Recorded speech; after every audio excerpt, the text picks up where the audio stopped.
Hello friends, जय हिंद। स्वागत है आप सभी का पीमैक्स क्लासेज के यूट्यूब चैनल पर।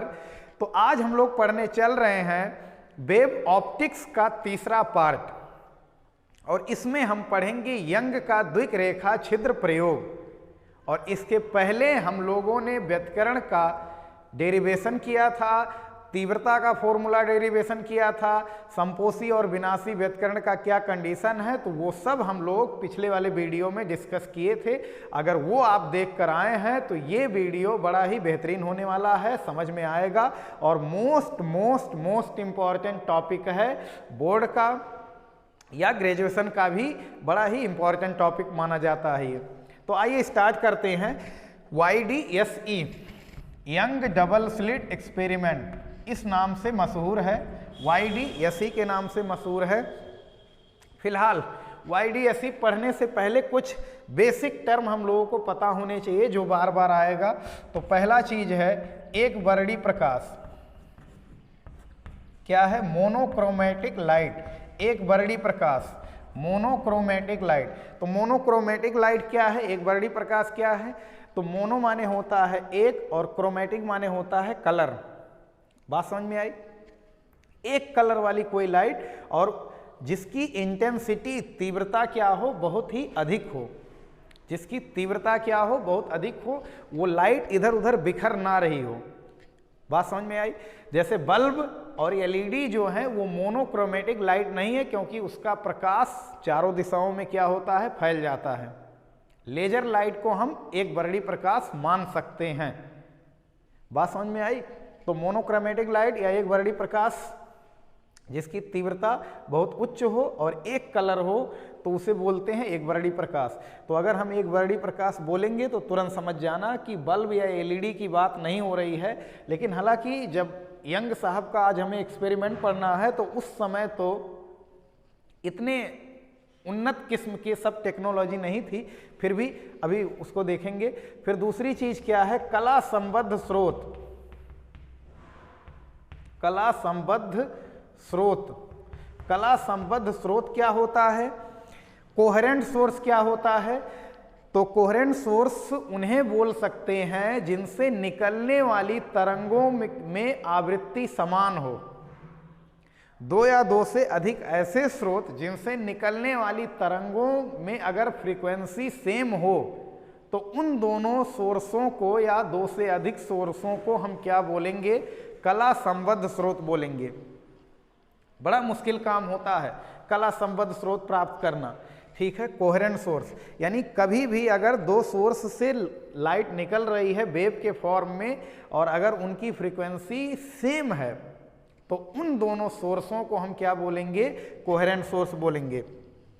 तो आइए अब स्टार्ट करते हैं। ये दो टर्म बीच बीच में आते रहेंगे। तो अब हम स्टार्ट कर रहे हैं। और दूसरी चीज, 5 मिनट में इसे नहीं समझ सकते हैं, कॉपी पेन लेकर बैठें और बाकायदा पूरा नोट बनाते हुए चलिए, तो पूरा टॉपिक आज क्रिस्टल क्लियर होने वाला है। तो आइए समझते हैं यंग का डबल स्लिट एक्सपेरिमेंट, यंग का द्विक रेखा छिद्र प्रयोग। द्विक रेखा छिद्र प्रयोग। अब पहले थोड़ा सा इसमें हम एक्सपेरिमेंट के बारे में पढ़ेंगे और फिर एक्सपेरिमेंटल सेटअप जो है इनका, उससे हम लोग डेरिवेशन करेंगे। तो इनके यंग का सबसे पहले सन 1801 ईस्वी में, कब? सन 1801 ईस्वी में वैज्ञानिक थॉमस यंग। कौन से वैज्ञानिक? Thomas young. तो सन 1801 ईस्वी में वैज्ञानिक थॉमस यंग ने पहली बार इंटरफेरेंस फेनामेना को, इंटरफेरेंस इवेंट को, इंटरफेरेंस फेनामेना को पहली बार एक्सपेरिमेंटल रूप में पहली बार किसने दिखाया? तो थॉमस यंग ने। तो क्या लिखेंगे थोड़ा सा, सन 1801 ईस्वी में वैज्ञानिक थॉमस यंग ने व्यतिकरण की प्रायोगिक घटना पहली बार दिखाई।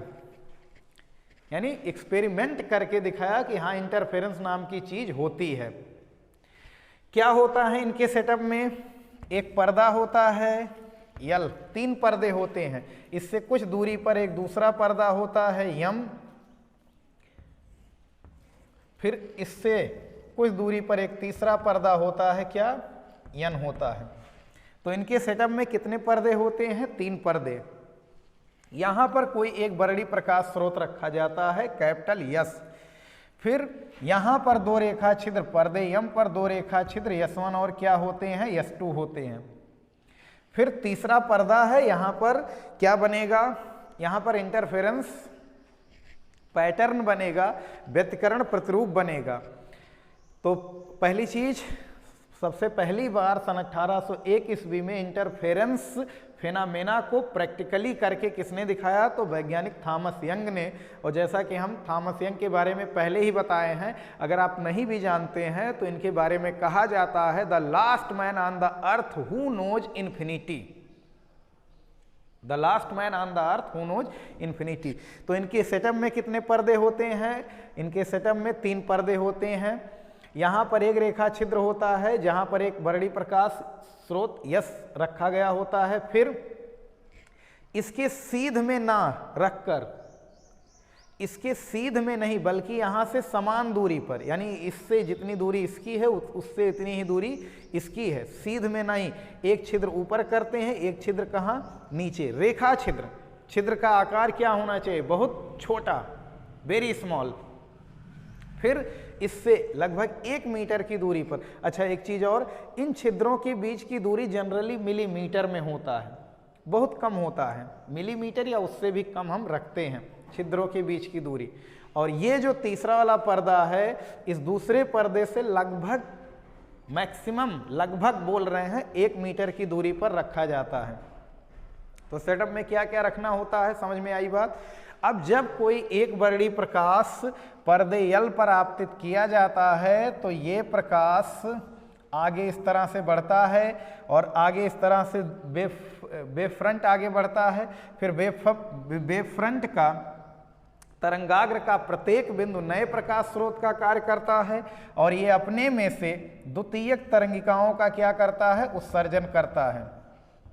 द्वितीयक तरंगिकाओं का क्या करता है, उत्सर्जन करता है, इस तरह से।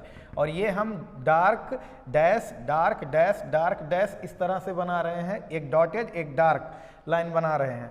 एक इसको बोल देंगे श्रृंग और इसको बोल देंगे क्या, गर्त। ऐसे यहां से भी, ये भी एक प्रकाश स्रोत का काम करेगा, तो यहां से भी द्वितीयक तरंगिकाएं निकलेंगी। तो फिर क्या मान रहे हैं, डार्क, फिर डॉटेड, डार्क, डॉटेड, फिर डार्क, इस तरह से। तो यहां से भी द्वितीयक तरंगिकाएं फैलकर आगे बढ़ेंगी, यहां से भी द्वितीयक तरंगिकाएं फैलकर क्या करेंगी, आगे बढ़ेंगी। अब जहां जहां से श्रृंग श्रृंग मिलेगा, जैसे श्रृंग श्रृंग या गर्त गर्त, श्रृंग श्रृंग, गर्त गर्त मिलेगा, तो क्या होगा, bright dark, bright dark, bright dark, bright dark, ऐसे एक पर्दे पर क्या बन जाता है, पैटर्न बन जाता है। फिर से जरा बात सुन लो, जब एक वर्णी प्रकाश स्रोत पर्दे, जब एक वर्णी प्रकाश स्रोत क्या किया जाता है, जब एक वर्णी प्रकाश स्रोत का प्रकाश पर्दे यल पर आपतित किया जाता है तो यहां से प्रकाश आगे बढ़ता है। फिर यहां पर्दे यन पर क्या देखा जाता है कि एकांतर क्रम में दीप्त, अदीप्त, दीप्त, अदीप्त, दीप्त, अदीप्त, दीप्त, अदीप्त, bright dark, bright dark, bright dark, bright dark, bright dark, bright dark, ऐसे पट्टियां बनती हैं और इनमें से प्रत्येक को कहा जाता है फ्रिंज। चाहे ब्राइट बना हो चाहे डार्क बना हो, उनको क्या बोला जाता है, यहां पर एक नया वर्ड दिया जाता है, क्या, फ्रिंज। जब कोई एक वर्णी प्रकाश क्या किया जाता, पर्दे यल पर आपतित किया जाता है तो ये प्रकाश आगे बढ़ता है। फिर यहां से क्या होता है, यहां से द्वितीयक तरंगिकाएं फिर आगे बढ़ती हैं, तो जहां जहां श्रृंग श्रृंग मिलता है या गर्त गर्त मिलता है तो वो ब्राइट बनाती हैं, और जब श्रृंग गर्त या गर्त श्रृंग मिलता है तो क्या बनाता है, डार्क बनाता है।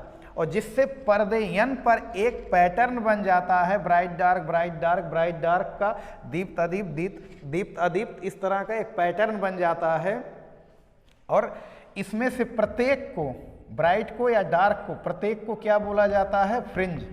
क्या बोलते हैं, फ्रिंज बोलते हैं, ठीक है। और ये फ्रिंजें किस क्रम में होती हैं? एकांतर क्रम में होती हैं, यानी अगर एक ब्राइट है तो फिर दूसरा डार्क होगा, एक ब्राइट है तो फिर क्या होगा? डार्क होगा। तो इस तरह से एक पैटर्न बनता है पर्दे एन पर, और इसी को बोलते हैं क्या? Interference pattern. क्या बोलते हैं? व्यतिकरण प्रतिरूप। क्या बोलते हैं? व्यतिकरण प्रतिरूप। तो क्या लिखोगे? जब प्रकाश स्रोत, जब एक वर्णी प्रकाश पर्दे एल पर आपतित किया जाता है तो पर्दे एन पर एकांतर क्रम में दीप्त और अदीप्त पट्टियां बनती हैं। इन पट्टियों को, इन दीप्त और अदीप्त भाग को क्या बोलते हैं? फ्रिंज बोलते हैं। दीप्त कैसे बना होगा? तो जाहिर सी बात है, श्रृंग श्रृंग जहां मिल रहे होंगे, गर्त गर्त जहां मिल रहे होंगे, श्रृंग श्रृंग मिल रहे होंगे तो दीप्त बन रहा होगा। और श्रृंग गर्त, गर्त श्रृंग, श्रृंग गर्त, गर्त श्रृंग मिल रहे होंगे तो क्या बन रहा होगा? डार्क बन रहा होगा। और अल्टरनेट क्रम में, अल्टरनेट ऑर्डर में इस तरह से ब्राइट डार्क पट्टी यहाँ पर बनी होती है। और इस पूरे पैटर्न को, ये जो पूरा पैटर्न है, पैटर्न मोबाइल में भी होता है, तो पैटर्न में कम से कम 3, 4, 5, 6 का आप बना सकते हैं। बात समझ में आई? एक का केवल लेकर, एक को या 2 को लेकर पैटर्न नहीं बनाते हैं। तो पैटर्न में मिनिमम 3, 4, 5, 6 इस तरह से हम रख सकते हैं। मैक्सिमम तो कितना भी बड़ा उसी में खींचते जाओ। तो यहाँ पर क्या बनेगी? एकांतर क्रम में दीप्त अदीप्त पट्टियां होती हैं। इन दीप्त या अदीप्त पट्टी को क्या बोला जाता है? फ्रिंज बोला जाता है। क्या बोला जाता है? फ्रिंज। अब इसी में जो रेखा छिद्र प्रकाश स्रोत यस के सीध में जो फ्रिंज बनता है वो होता है केंद्रीय फ्रिंज, सेंट्रल फ्रिंज। कौन सा फ्रिंज? केंद्रीय फ्रिंज। तो केंद्रीय फ्रिंज के ऊपर भी फ्रिंजें होती हैं, केंद्रीय फ्रिंज के नीचे भी। केंद्रीय फ्रिंज के ऊपर भी दीप्त अदीप्त होते हैं, केंद्रीय फ्रिंज के नीचे भी क्या होते हैं? दीप्त अदीप्त होते हैं। अब सवाल यह है कि केंद्रीय फ्रिंज कैसी होती है? ये दीप्त होती है कि अदीप्त? तो यहाँ से अगर हम बात करें, ये दूरी और तरंग द्वारा चली गई ये दूरी, दोनों ही दूरियां क्या हैं? बराबर हैं। और दोनों ही दूरियां अगर बराबर हैं, कहाँ पर? सेंट्रल पोजीशन पर। सेंट्रल पोजीशन पर, पर्दे के सेंट्रल पोजीशन पर केंद्रीय भाग में S1 से और S2 से चली तरंगों ने बराबर दूरियां तय की है। तो बराबर दूरियां तय की हैं तो इसका मतलब दोनों तरंगों में पथांतर 0 है। और अगर पथांतर 0 है तो कंडीशन बताए थे संपोषी व्यतिकरण। और अगर संपोषी व्यतिकरण होगा तो जाहिर सी बात है यहाँ ब्राइट चमकीला भाग बनेगा। तो केंद्रीय फ्रिंज हमेशा क्या होती है? ब्राइट। तो अगर केंद्रीय फ्रिंज ब्राइट है तो ये क्या है? पहली डार्क। ऊपर क्या है? पहली ब्राइट। फिर क्या है? दूसरी डार्क। फिर क्या है? दूसरी ब्राइट। फिर क्या है? तीसरी डार्क। फिर तीसरी ब्राइट। इसी तरह से नीचे पहली डार्क, फिर क्या? पहली ब्राइट, फिर दूसरी डार्क, फिर क्या? दूसरी ब्राइट। तो इस तरह से अल्टरनेट पट्टियां बनती हैं। इन्हें बोलते हैं इंटरफेरेंस पैटर्न या व्यतिकरण प्रतिरूप। तो इस तरह से अपने थॉमस यंग साहब ने इंटरफेरेंस फेनामेना को पहली बार एक्सपेरिमेंटल तरीके से दिखाया। एक बार देख लिया जाए कि सब कुछ सही चल रहा है या नहीं। हाँ, सही चल रहा है, ठीक है। चित्र के पीछे मत परेशान रहना। तो ये बात समझ में आई। अब हम डेरिवेशन करेंगे कि पर्दे पर कहीं भी कोई फ्रिंज बन रहा हो तो उसकी सेंट्रल पोजीशन से उसकी डिस्टेंस कितनी होती है, या कौन सी फ्रिंज कहाँ बनेगी, कैसे क्या क्या होगा, तो वो सब डेरिवेशन हम लोग करेंगे। तो इसको मिटा रहे हैं।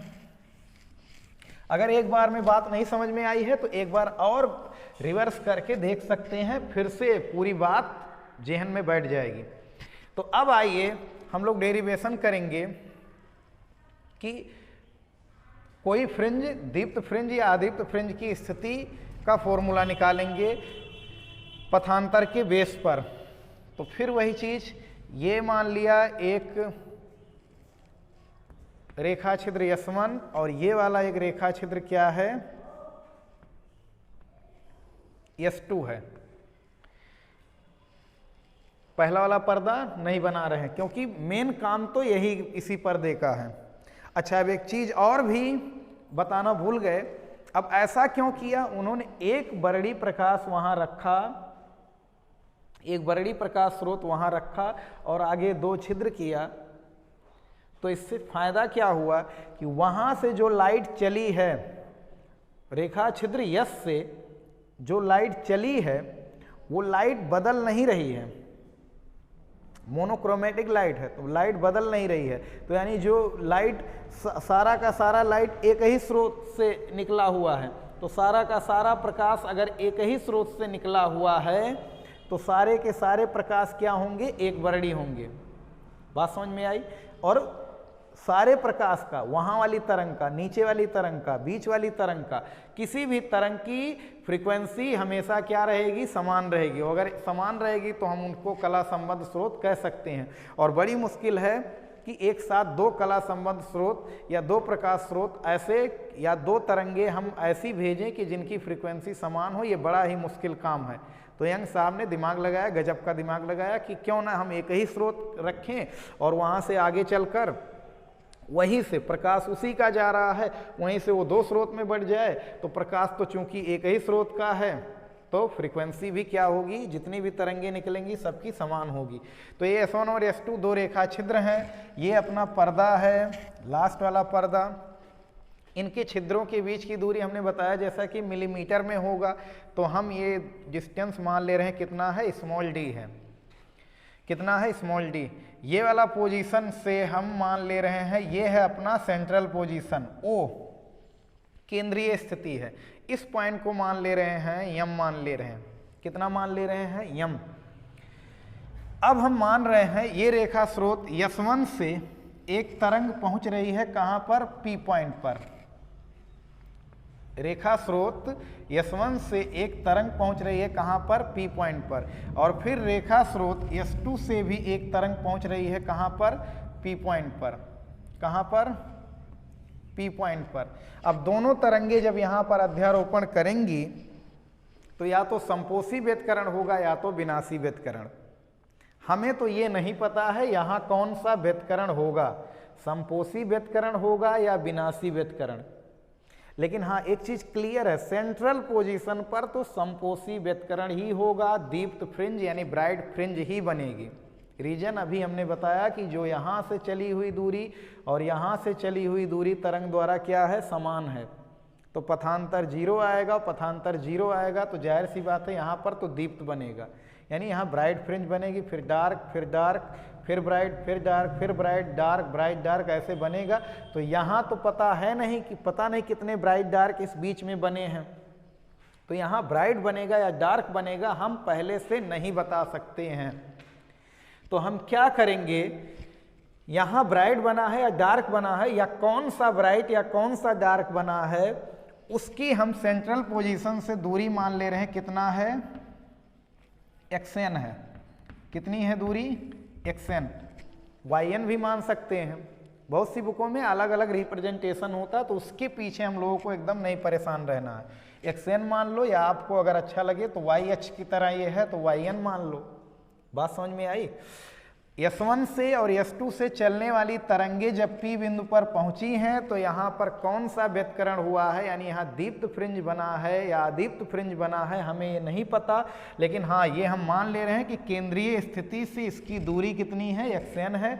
जो भी दीप्त या जो भी नंबर का अदीप्त फ्रिंज बना होगा उसकी सेंट्रल पोजीशन से दूरी हम मान ले रहे हैं कितना है, xn है। मान ले रहे हैं nवीं दीप्त या nवीं अदीप्त बनी है। तो हम यहाँ पर क्या बना है अभी हमें नहीं पता है। लेकिन हाँ एक चीज और भी क्लियर है कि यहाँ से जो तरंग चल रही होगी P बिंदु पर पहुंची होगी उसने कम दूरी तय किया है, और यहाँ से जो तरंग चल रही है वो जो P बिंदु पर पहुंची है उसने अधिक दूरी तय किया है। बात समझ में आई। यहाँ से जो तरंग चली है वो P बिंदु पर पहुंची है तो उसने S1P दूरी तय किया है। जो दूसरी तरंग चली है P बिंदु पर पहुंची है उसने कितना दूरी तय किया है, S2P दूरी तय किया है। और एक चीज क्लियर दिख रहा है कि दूसरी वाली तरंग जो है वो ज़्यादा दूरी तय की है, पहली वाली तरंग जो है वो कम दूरी तय करके P बिंदु पर पहुंची है। तो यहाँ तो दोनों तरंगों में क्या है, पथांतर है। कितना पथांतर है ये भी नहीं पता है। अगर वही पथांतर पता चल जाए तो फिर बड़े आराम से हम पता कर सकते हैं कि या कि P बिंदु पर हम कोई भी व्यतिकरण करवा सकते हैं, P बिंदु पर हम पता कर सकते हैं कि दीप्त बनेगा या अदीप्त बनेगा, यानी संपोषी व्यतिकरण हुआ है या विनाशी व्यतिकरण हुआ है। तो इसके लिए दो तरीके हैं। पहले ये डिस्टेंस हम मान ले रहे हैं कितना है, कैपिटल D। यहाँ से सेंट्रल पोजीशन से भी इसको क्या कर दे रहे हैं, मिला दे रहे हैं। ये वाला कोण हम मान ले रहे हैं कितना है, थीटा। तो ज्यामिति से ये वाला कोण भी कितना होगा, थीटा। अब दोनों तरंगों के बीच अगर पथांतर निकालना है तो यहाँ से हम क्या कर दे रहे हैं, यहाँ से लंब खींच ले रहे हैं, नाम दे दे रहे हैं इसको K। अब जरा बताना, यहाँ से अगर ये दूरी बात करें और यहाँ से इस दूरी की बात करें तो ये दोनों दूरियां बराबर हैं। तो दूसरी तरंग ने कितनी ज़्यादा दूरी तय की है, तो इतनी ज़्यादा दूरी तय की है, और यही है दोनों तरंगों का क्या, पथांतर। अगर हमें पथांतर पता चल जाए तो हम पता कर सकते हैं यहाँ पर कौन सा व्यतिकरण हुआ है या कौन सा फ्रिंज बना है। तो ये है पथांतर, कौन सा, S2K, क्या है, पथांतर। अब ये पथांतर निकालने का दो तरीका है, ज्यामिति से एक, और एक दो बार हम पाइथागोरस का प्रमेय लगा सकते हैं। तो पाइथागोरस का प्रमेय वाला डेरिवेशन थोड़ा सा डिफिकल्ट है, बड़ा है, ब्रॉड है, और अगर ज्यामिति से आप लगाएंगे थोड़ा सा तो वो थोड़ा ज़्यादा आसान है। पाइथागोरस प्रमेय में क्या होता है, यहाँ से इसको मिलाना पड़ता है, फिर यहाँ से एक बार इसको मिलाते हैं, और फिर पूरी दूरी d है तो एक बार ये दूरी d/2 कर देते हैं, एक बार ये दूरी कितनी d/2 कर देते हैं, फिर ये xn में से एक बार d/2 घट जाता है, ये वाली लंब पता चल जाएगा, एक बार xn में d/2 जुड़ जाएगा। तो उस तरह से दो बार हम लोग पाइथागोरस का प्रमेय लगाएंगे तो वो डेरिवेशन बहुत ब्रॉड हो जाता है, ठीक है। तो बहुत सी बुकों में वो भी दिया रहता है, बहुत सी बुकों में ये दिया रहता है। तो हमें पथांतर निकालना है फाइनली। अगर हम पथांतर निकाल लें तो हम संपोषी व्यतिकरण का भी कंडीशन जानते हैं पथांतर में, और विनाशी व्यतिकरण में भी जानते हैं पथांतर का कंडीशन, फिर बराबर कर देंगे। फिर लास्ट में हम निकालेंगे फ्रिंज चौड़ाई, तो फ्रिंज चौड़ाई नाप कर प्रकाश के तरंग दैर्घ्य की गणना कर सकते हैं। तो ये जो डेरिवेशन होने जा रहा है, मोस्ट इंपॉर्टेंट डेरिवेशन, तो ये पथांतर हमें निकालना है। तो ये कोण थीटा, तो ये कोण भी कितना हो जाएगा, थीटा ज्यामिति से। अब इधर वाला कोण कितना होगा, 90 माइनस थीटा, ये कोण 90, तो ये कोण कितना हो जाएगा, थीटा। हमें दोनों तरंगों के बीच का क्या निकालना है, पथांतर। और आवृत्ति दोनों तरंगों की समान है। क्यों समान है, क्योंकि यहाँ अलग अलग स्रोत नहीं हैं, ये एक ही स्रोत की लाइटें हैं। तो एक ही स्रोत की लाइटें हैं तो जाहिर सी बात है फ्रीक्वेंसी सेम होगी। बात समझ में आई, फ्रीक्वेंसी दोनों की सेम है। अब समझना है, हमें पथांतर निकालना है तो दूसरा वाला तरीका टफ है और ज्यामिति से क्या है, सरल है। तो हम बात करेंगे पहले त्रिभुज S1 S2K में, इन ट्रायंगल S1 S2K में, त्रिभुज S1 S2K में अगर हम बात करें साइन थीटा की, किसकी बात करें, साइन थीटा की, तो साइन थीटा बराबर होता है थीटा के सामने वाली भुजा लंब बटे कर्ण। तो sine theta is equal to हो जाएगा S2K डिवाइड बाई कर्ण, कर्ण है D, S1 S2 है, या इसी को हम स्मॉल d भी बोल सकते हैं। अब यहाँ पर जो भी ये कोण बना है ये बहुत दूर हम बनाए हैं, जूम करके बनाए हैं, बात समझ में आई। तो ये जानबूझकर कि इमेज से बात आपको समझ में आए, ठीक है। ये P बिंदु वास्तव में बहुत करीब होगा और थीटा भी क्या होगा, वेरी स्मॉल। तो सिंस चूंकि थीटा क्या है, बहुत सूक्ष्म कोण है, तो थीटा अगर बहुत सूक्ष्म कोण है तो इसको हम लिख सकते हैं, साइन थीटा को टैन थीटा भी लिख सकते हैं या थीटा भी लिख सकते हैं। इसलिए साइन थीटा लगभग क्या किसके बराबर हो जाएगा, थीटा के बराबर हो जाएगा। इसलिए थीटा इज इक्वल टू कितना, S2K डिवाइड बाई कितना, small d, equation number first. बात समझ में आई। फिर क्या, एक समीकरण आ गया। अब हम इस त्रिभुज का इस्तेमाल करेंगे, ये वाला समकोण त्रिभुज, राइट एंगल ट्रायंगल दिख रहा है, ये वाला समकोण त्रिभुज, इसमें भी कोण थीटा बना, टैन लगा देंगे। ट्रायंगल MOP में टैन थीटा लगा देंगे। क्यों यहाँ tan थीटा लगाना फायदेमंद है? ये लंबाई हमें नहीं पता, ना ही उसका हमें कोई काम है। tan theta is equal to होता है लंब बटे आधार, तो xn divide by capital D। फिर वही चीज़ थीटा, चूंकि थीटा बहुत सूक्ष्म है, थीटा बहुत सूक्ष्म है, इसलिए tan थीटा को भी हम क्या लिख सकते हैं? थीटा लिख सकते हैं। इसलिए यहाँ पर क्या आ जाएगा? थीटा बराबर xn बाई डी। समीकरण नंबर 2। समीकरण नंबर 2। समीकरण 1 और 2 की तुलना करेंगे। क्या करेंगे? समीकरण 1 व 2 से तुलना कर लो। तो थीटा इज इक्वल टू इतना, थीटा इज इक्वल टू इतना, थीटा से थीटा कैंसिल आउट होगा, ये इसके बराबर हो जाएगा। तो s2k divide by small d is equal to xn by capital D। यहाँ से तिरछा गुणा कर देंगे तो क्या आ गया अपने पास? s2k is equal to xn small d by capital D। ये आ गया पथांतर का फॉर्मूला। जब दो तरंगे s1 और s2 से भिन्न भिन्न दूरियां तय करके P बिंदु पर पहुंची हैं और जिसकी सेंट्रल स्थिति से कितनी दूरी है? xn दूरी है, के बीच का अगर हमें पथांतर निकालना है, यानी पथांतर यानी दूरियों का अंतर, तो कितना आ गया? s2k is equal to xn d by capital D। ये आ गया पथांतर का फॉर्मूला। यही पथांतर आता अगर आप 2 बार पाइथागोरस का प्रमेय लगाते तो भी सेम पथांतर आता। बात समझ में आई? तो ये आ गया पथांतर। अब अगर हम अलग अलग कंडीशन लगा दे, सेंट्रल स्थिति से कौन सी फ्रिंज बनी है, या दीप्त है अदीप्त है, अभी हमें नहीं पता था। ये किसका पथांतर है? दीप्त का भी हो सकता है, अदीप्त का भी हो सकता है, पता नहीं किसका पथांतर है, किसी का भी हो सकता है। अब दोनों तरंगे अलग अलग दूरियां तय करके पहुंची हैं, दीप्त भी बना सकती हैं, अदीप्त भी बना सकती हैं। तो अगर हम चाह रहे हैं या पता चल जाए कि P बिंदु पर अगर दीप्त फ्रिंज बन रहा है, या हम चाह रहे हैं कि P बिंदु पर ये दोनों तरंगे पहुँचे और वहाँ पर दीप्त फ्रिंज बनाएं, यानी संपोषी व्यतिकरण करें, ब्राइट फ्रिंज बनाएं, तो यहीं से अब 2 स्पेशल केस लगाएंगे। क्या लगाएंगे? दीप्त फ्रिंज के लिए, बड़ा इंपॉर्टेंट, दीप्त फ्रिंज के लिए, दीप्त फ्रिंज के लिए, या दीप्त फ्रिंज को, ब्राइट फ्रिंज को क्या बोल सकते हैं? संपोषी कंस्ट्रक्टिव इंटरफेरेंस बोल सकते हैं। तो दीप्त फ्रिंज के लिए क्या हो जाएगा? s2k is equal to n lambda. ये पढ़े थे प्रीवियस वीडियो में, s2k is equal to n lambda.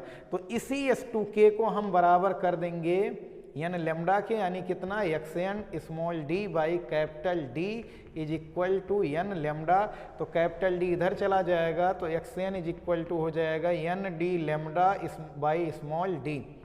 ये आ गया कि अगर P बिंदु पर दीप्त फ्रिंज बनी है तो nवीं दीप्त फ्रिंज की सेंट्रल स्थिति से दूरी, सेंट्रल स्थिति से दूरी, अगर P बिंदु पर संपोषी व्यतिकरण हुआ है तो कौन सा दीप्त फ्रिंज बना है? हम मान ले रहे हैं nवीं दीप्त फ्रिंज बनी है। nवीं माने पहली, दूसरी, तीसरी, कोई भी दीप्त फ्रिंज हो सकती है। n जितना रखेंगे उतना यहाँ रखेंगे। बात समझ में? 4 रखोगे, 4 यहाँ, 5 रखोगे, 5 यहाँ, 2 रखोगे, 2 यहाँ, 1 रखोगे, 1 यहाँ, 3 रखोगे, 3 यहाँ।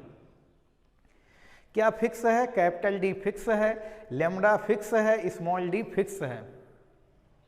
बात समझ में आई? तो हम P बिंदु पर nवीं दीप्त फ्रिंज इस फॉर्मूले से क्या कर सकते हैं? निकाल सकते हैं। nवीं दीप्त फ्रिंज की दूरी निकाल सकते हैं केंद्रीय स्थिति से। बात समझ में आई?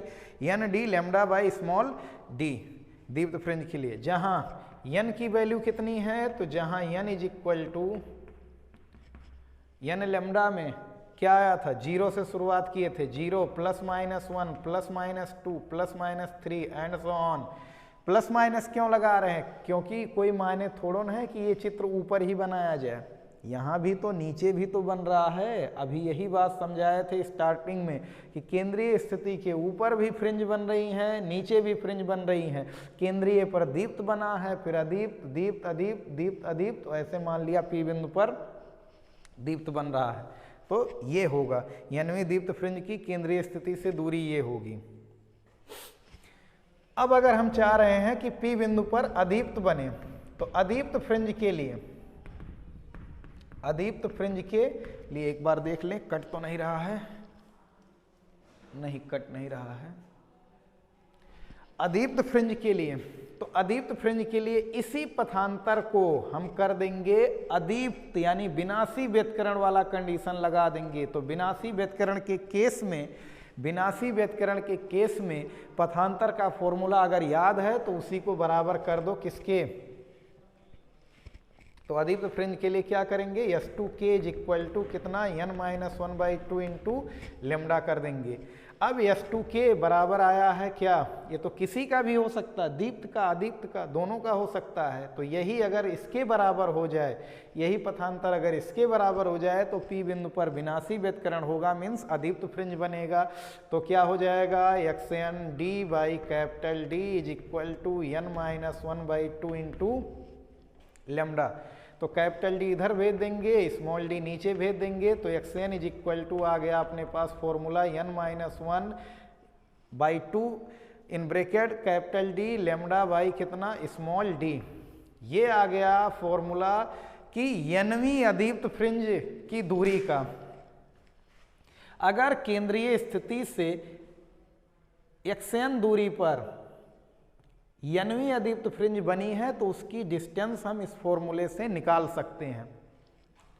अब पहला तो यहां बनेगा नहीं, पहला दीप्त अदीप्त दीप्त अदीप्त पता नहीं कौन सा बना है, तो हम n-वीं के लिए निकाल सकते हैं। n-वीं माने व्यापक हो गया, ठीक है, इससे हम कुछ भी निकाल सकते हैं, पहला भी, दूसरा भी, तीसरा भी। पहला अदीप्त फ्रिंज की दूरी, पहले अदीप्त फ्रिंज की अगर दूरी हमें निकालनी है तो यहाँ 1 रख देंगे, दूसरे अदीप्त फ्रिंज की दूरी निकालनी है 2 रख देंगे, तीसरे अदीप्त फ्रिंज की 3 रख देंगे। तो जहाँ यहाँ भी बात याद रखना है, n बराबर +-1 +-2 +-3 एंड सो ऑन। बात समझ में आई? तो n की यह वैल्यू प्लस माइनस कुछ भी हम रख सकते हैं, प्लस रखेंगे तो ऊपर की अदीप्त की कंडीशन निकलेगी, माइनस रखेंगे तो नीचे भी, ठीक है। तो ये था दीप्त या अदीप्त फ्रिंज क्या बनेगा P बिंदु पर, उसका फॉर्मूला। अब हम लोग निकालेंगे फ्रिंज चौड़ाई, तो इसको स्क्रीनशॉट ले सकते हैं वीडियो, या वीडियो पॉज करके नोट कर सकते हैं। तब तक हम थोड़ा सा जल सेवा कर लें।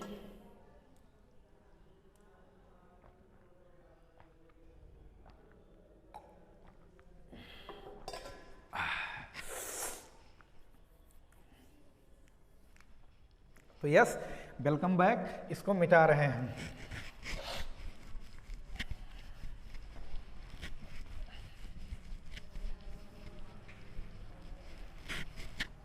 अब हम क्या करेंगे, अब हम निकालेंगे फ्रिंज चौड़ाई। फ्रिंज चौड़ाई, fringe width, fringe width, fringe चौड़ाई क्या है? तो दो क्रमागत दीप्त या अदीप्त फ्रिंजों के बीच की दूरी को ही क्या बोलते हैं? फ्रिंज चौड़ाई। क्या बोलते हैं? दो क्रमागत दीप्त, दो क्रमागत दीप्त या अदीप्त फ्रिंजों के बीच की दूरी को क्या बोलते हैं? फ्रिंज चौड़ाई। मान लो ये क्या है? ब्राइट, ये क्या है? डार्क, ये क्या है? ब्राइट, ये क्या है? डार्क। तो दो क्रमागत दीप्त या दो क्रमागत अदीप्त, दिख रहा है? दो क्रमागत दीप्त या दो क्रमागत अदीप्त, कोई भी दो क्रमागत। तो दो क्रमागत दीप्त अथवा दो क्रमागत अदीप्त फ्रिंजों के बीच की दूरी को ही क्या बोलते हैं? फ्रिंज चौड़ाई। इसे प्रदर्शित करते हैं कैपिटल W से। किस अक्षर से प्रदर्शित करते हैं? कैपिटल W से। तो कहीं से भी निकाल सकते हो, चाहे अदीप्त से तुम निकालो, चाहे दीप्त से निकालो। अभी अभी फॉर्मूला आया था n-वीं दीप्त का, n-वीं अदीप्त का, केंद्रीय स्थिति से दूरी का फॉर्मूला। तो कहीं से भी फ्रिंज चौड़ाई निकाल सकते हैं, W निकाल सकते हैं। तो क्या हो जाएगा? फ्रिंज चौड़ाई W बराबर हम दीप्त से ही निकाल रहे हैं, तो निकाल रहे हैं xn+1 और xn। n+1वीं दीप्त फ्रिंज में से n-वीं दीप्त फ्रिंज क्या कर दे रहे हैं? घटाने चल रहे हैं, और दोनों क्रमागत हैं। n+1 और n कैसे नंबर हैं? क्रमागत, कॉन्जिक्यूटिव नंबर हैं, यानी क्रमागत एक के बाद एक आने वाले नंबर हैं। तो अगर भैया अभी अभी xn का फॉर्मूला पढ़े हो n d lambda by small d, तो जब n है तो n है, 5 होगा तो 5 होगा, n प्लस 1 होगा तो कितना, n plus 1 d lambda by small d। xn कितना हो जाएगा, n d lambda by small d। यहाँ से d lambda by small d, capital D lambda by small d हो जाएगा कॉमन, तो अंदर बचेगा n प्लस 1 माइनस 1, 1 से 1 साफ हो जाएगा, तो आ जाएगा फॉर्मूला अपने पास कितना, सॉरी यहाँ n बचेगा, क्या बचेगा n, तो n से n कट जाएगा, तो आ जाएगा कितना फॉर्मूला फ्रिंज चौड़ाई का, d lambda by small d, d lambda by small d। यही है दो क्रमागत, अगर दो क्रमागत अदीप्त वाले केस से निकालते n माइनस 1/2, n माइनस 1/2 वाला लगाकर निकालते तभी भी यही आता। तो दो क्रमागत दीप्त या अदीप्त फ्रिंजों के बीच की दूरी को ही क्या बोलते हैं, फ्रिंज विड्थ, फ्रिंज चौड़ाई, कैपिटल W। तो ये आ गया फॉर्मूला फ्रिंज चौड़ाई का। अब इस फॉर्मूले में देख सकते हैं जो अपनी फ्रिंज चौड़ाई है वो किस पर डिपेंड कर रही है, दोनों पर्दों के बीच की दूरी कैपिटल D, दोनों रेखा छिद्रों के बीच की दूरी पर और प्रकाश की तरंग दैर्घ्य पर डिपेंड कर रही है, ठीक है। और किस नंबर पर, पोजीशन पर डिपेंड नहीं कर रही है, यानी स्मॉल n पर डिपेंड नहीं कर रही है, कहीं से भी तुम निकाल सकते हो, हमेशा हर जगह से क्या आएगा, फ्रिंज चौड़ाई सेम आएगा, ठीक है। अब फ्रिंज चौड़ाई बढ़ेगा कैसे, घटेगा कैसे, वो इसमें अब अगर आप अनुक्रमानुपाती व्युत्क्रमानुपाती का मतलब समझते हैं तो वो समझ सकते हैं। ये आ गया फ्रिंज चौड़ाई का फॉर्मूला, ठीक है। अब क्या हम करेंगे, एक इसी में एक टर्म और निकालेंगे, कोणीय फ्रिंज चौड़ाई। क्या निकालेंगे, कोणीय फ्रिंज चौड़ाई, एंगुलर। और अगर फ्रिंज चौड़ाई नाप लें, हम कहीं प्रैक्टिकल कर रहे हैं, फ्रिंज चौड़ाई नाप कर तो हम प्रकाश के तरंग दैर्घ्य की गणना कर सकते हैं, जो मोनोक्रोमेटिक लाइट हमने क्या किया था, स्रोत यश पर आपतित किया था। कोणीय फ्रिंज चौड़ाई, तो कोणीय फ्रिंज चौड़ाई क्या है, angular fringe width, angular fringe width, angular fringe width.